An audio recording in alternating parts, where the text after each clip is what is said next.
အဲ့တော့တန်ရောစဉ်ဆိုတာဟာလူတွေကတော့ချစ်ခင်ခြင်းကိုသာလျှင်တန်ရောစဉ်လို့ခေါ်တာမဟုတ်ဘူးချစ်ခင်ခြင်းကလည်းတန်ရောစဉ်မုန်းတီးခြင်းကလည်းတန်ရောစဉ်မသိခြင်းကလည်းတန်ရောစဉ်သူချီနှောင်ထားတဲ့ဟာတွေကျွဲကောင်းတယ်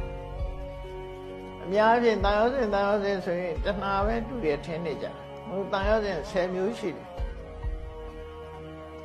အကုသိုလ်တွေကတော်တော်များများတန်ရောစဉ်နေကြီးပဲ